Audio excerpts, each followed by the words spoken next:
1945 में इस्तीफा दिया था ना फौज से, ब्रिटिश आर्मी से, इंजीनियर्स कोर में थे आप। चलो अच्छा, वो पढ़ के सुनाता हूँ।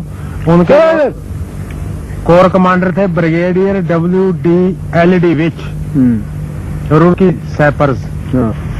उन्होंने रिपोर्ट लिखी थी आपकी annual confidential report SR।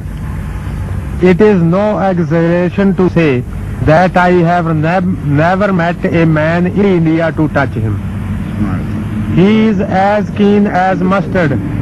He works as a clock works in the office as well as on the columns. दूसरा था Barkat Ali is a commissioned gazetted officer and is empowered to sign on my behalf. Brigadier WLD which OBECMG Commandant KGVs O Bengal Sappers Roorkee। सुनो जी। 22 June 1945। In the name of Allah, the compassionate, the merciful. This is an instrument of abdication. Believe it or not, repeat not. This is true story of my heart. I have finally and firmly resolved to lead my life as a fakir, and as a fakir I am required to give up all, repeat, all I possess. This is my final farewell statement and may be regarded as official. Thereafter I will make no statement. This is final. बरकर Ali number 441 KGVs Bengal Sappers Roorkee। फिर की बंदोबस्त होया? हाँ जी।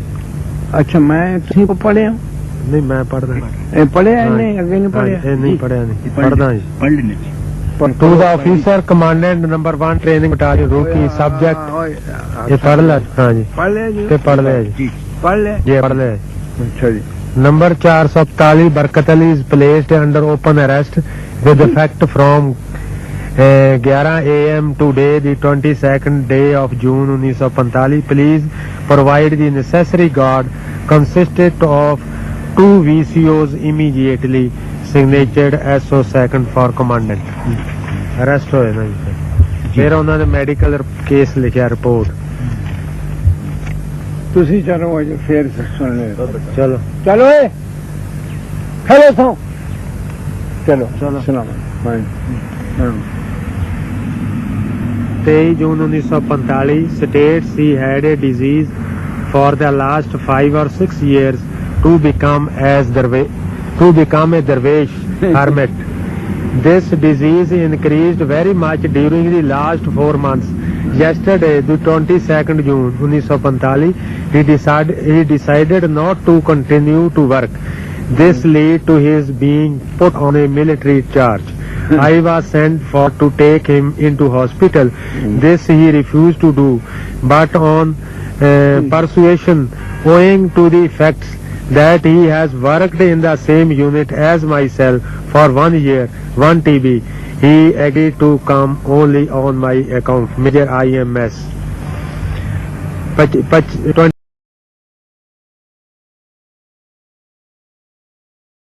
5 June 1945 patient statement and complaints.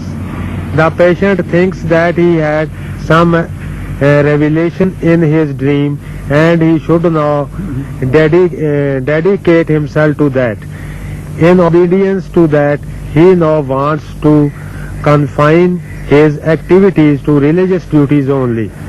COE looks depressed and extremely asocial, keeps himself busy in religious duties, emotionally unstable and weeps easily. He is docile and gentle in behavior. 30 June 1945.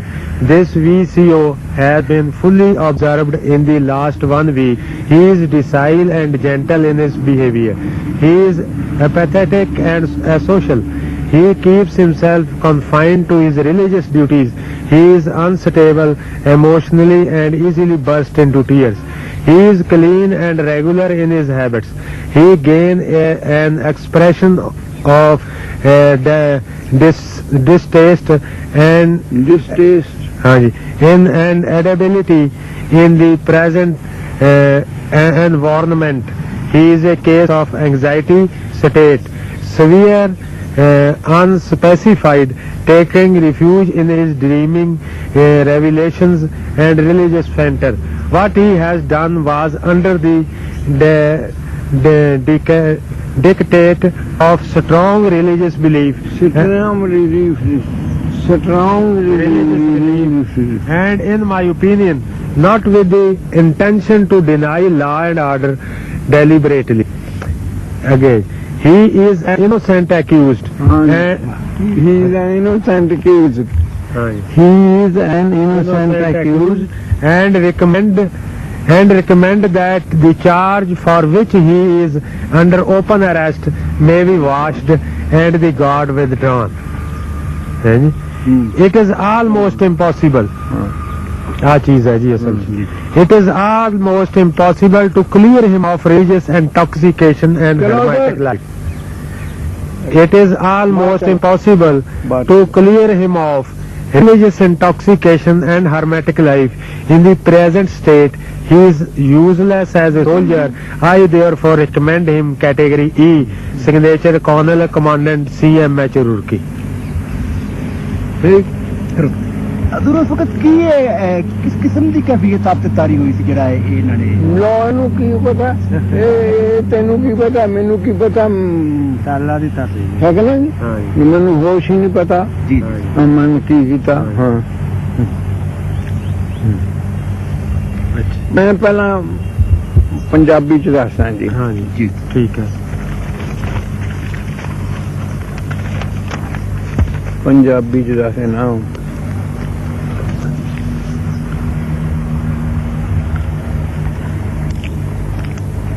वो जो general था ना विच बड़ा सख्त आदमी थी जी मैंने 10 साल ਉਹਦੇ ਨਾਲ ਕੰਮ ਕੀਤਾ जी एक भी दिन मैं उनको उसको कोई खराबी नहीं की थी बड़ी अच्छी तरह ना काम करता ਜਦੋਂ फिर मैंने मेरे साथ हो गया ना हाँ जी मैंने उन्हें बुलाया ना सरकारी तौर पे कि मेरी हालत अब कुछ ऐसी हो गई है कि मैं अपने फराइज मसी पूरा नहीं कर सकता मेरे को बड़ा दफ्तर था और कमांडर पूरी इंडिया इंजीनियर दा इंचार्ज सी मैं क्या हूँ मैं सारा ऐसे काम नहीं कर सकता तुसी ऐ करो आपकी शफकात है मेरे पास मोहब्बत मुझको फारिग कर दो ब्रिटिश आर्मी से फारिग कर दो मैं किसी होर आर्मी किसी और आर्मी जा रहे हैं किसी होर आर्मी से चले गया वो कहना ये कैसे हो सकता है मैंने अभी रिपोर्ट लिखी है कि अभी तुम बनेगा वो कि कहेंगे बड़ा आदमी SOMP मेरे लिए सिफारिश की स्टाफ अफसर मैन पावर अच्छा स्टाफ अफसर मैन पावर मतलब हो गया और सब कुछ हो गया फिर वो छुट्टी चले गए ना एक दिन की वो बड़ा आदमी सी वो दौरे पे गया ना मैंने इस मौके को गनीमत समझा कपड़े उतार दिए और जरा एक अफसर एक इंडियन अफसर होंदा है वो काला कप्तान कहते हैं उसे काला कप्तान उन्हें लिख देता मैं बस दाढ़ी दूढ़ी नहीं बनानी आज उन्हें चिट्ठी लिख दी कि खत्म तो कहना चापियां दफ्तर जड़ियां ले लो वाले का वो कहना तुम का ये कैसे हो सकता है मैं तो हो गया ये तो हो गया फिर जी मैनू वो जरा बिच दी जगह की इंचार्ज सी उसने मैनू पूछा कि आज मैं अंदर आ सकता हूँ? मैं हाँ जी आओ। कहना आज काम पे क्यों नहीं गया?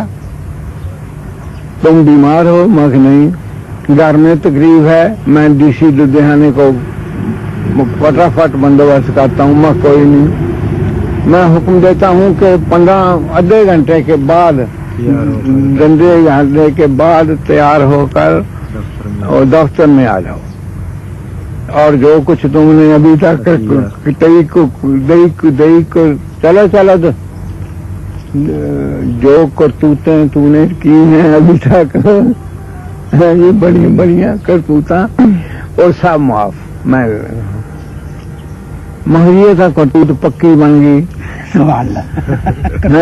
जी जी पक्की बन गई। जी जी कहने अच्छा हूं नहीं तो फिर डिसिप्लिनरी एक्शन तेरा हो गया। मैं तो आप कर लिया। मैंने 3 सजाएं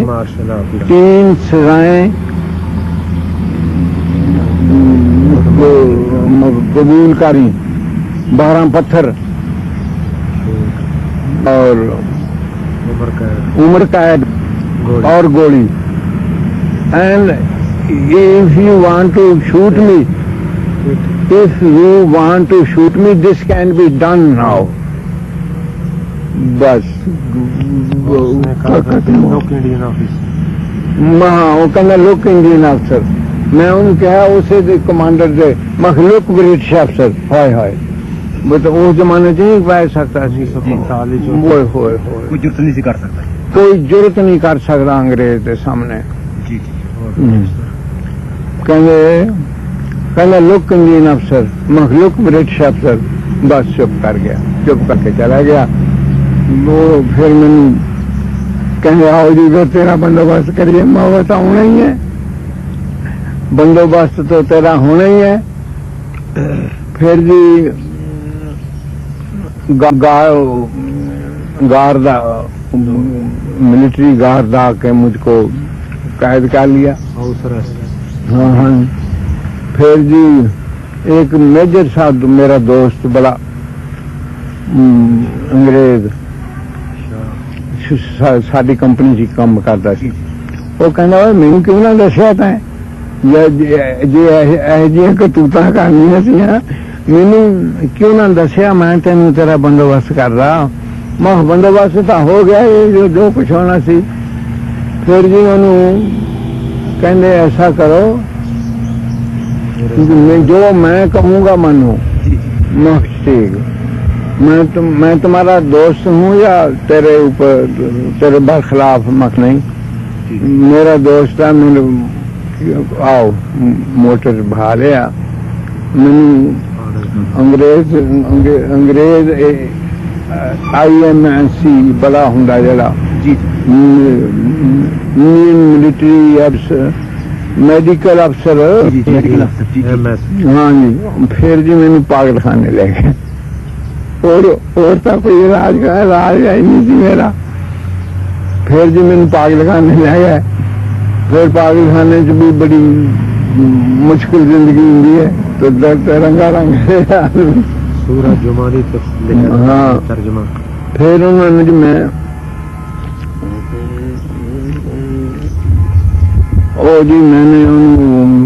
मैंने जुमा है ना, मैंने अंग्रेजी च लिखा ना उन कमांडर ने कि कल को जुमा है, मैं जुमा पढ़ने जाऊंगा, कोई मुझे रोक कर सकाओ।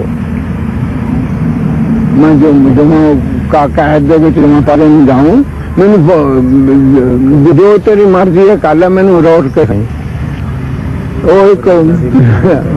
फिर अंग्रेजों की फिर मीटिंग हुई कितने हिंदू मुसलमान फसाद ना हो जाए, कोई और ना कोई किस्सा बन जाए। फिर मैनू साडे पिंडां दा सी ना एक सिख, उन्होंने ले आए। एक अंग्रेज ने साडे पिंडां दा एक सिख जी मैं जानता सी, उन्होंने जानता। वो कहते बाबा ओ भाई रब दे वास्ते जो मर्जी है कर ला, साडी जान छड्ड, जो तेरी मर्जी है कर ला, साडी जान छड्ड। मैं आखिया नहीं, मैं तो हूं तो मैं जुमे तो जाना ही नहीं, मैं तो कैदी है, कैद में तो जुमे तो जा नहीं सकता। फिर जी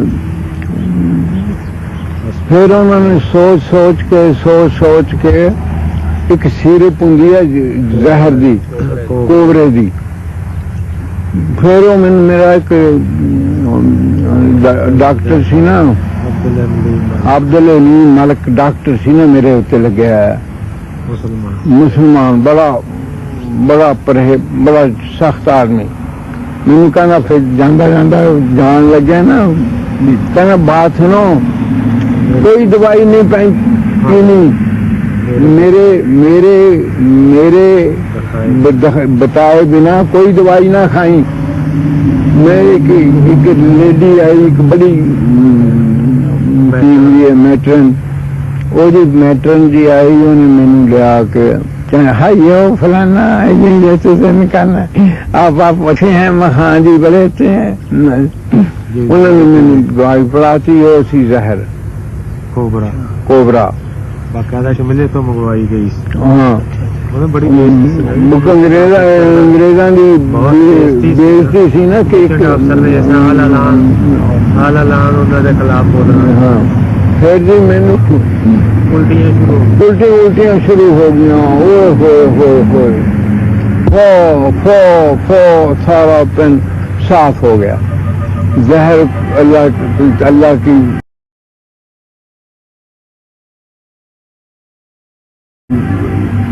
तौफीक के फजल से वो जहर निकल गया। फिर मैं हो गया, फिर आई चेक करने वास्ते, फिर आई भी मर गया।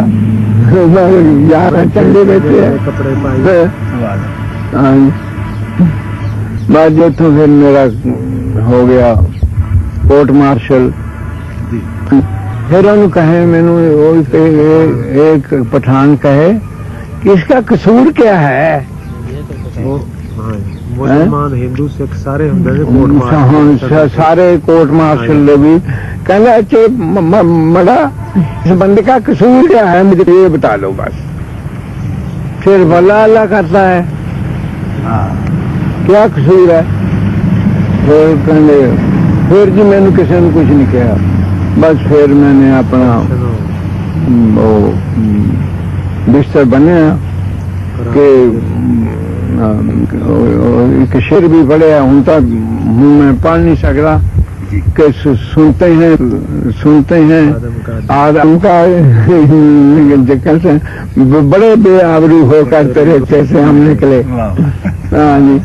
फिर पुरानी शरीफ गया, उथे सलाम किया कि लो जी साडे मौजा करियां, होर ना पूछे हो मैनू।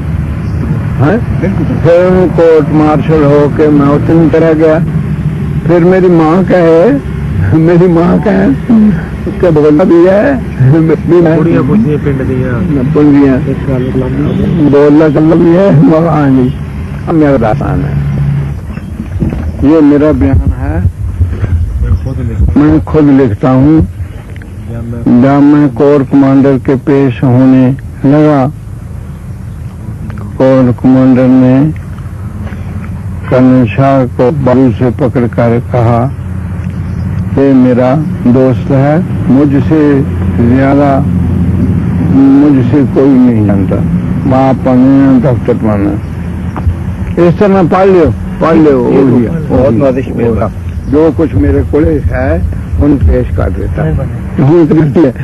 मैंने कहा सवेरे में जिम्मे आप दो थोड़ी कॉपी पूरी आपकी कोर्ट मार्शल ली। बच्चे थोड़े को तशरीफ ले आए ने, जब कोई ऐसी को नसीहत करो जिन उम्र पर असी अच्छे तरीके से रही, एक इन्हों की ख्वाहिश थी कोई वो मैं दसना, वो बहुत मुश्किल है जरा गिरत ना ये है बड़ा मुश्किल। और ये इन्होंने सारे रोशनी हो जाओ, थोड़ी कर लो जानी गिरत। हाँ तस्करा थोड़ा करो, थोड़ी कीमत हाँ परहेज करो, जी जी छोड़ नहीं सकते कोई। वाह लो लो पूरी में जाओ, पूरे आ जाओ। वाह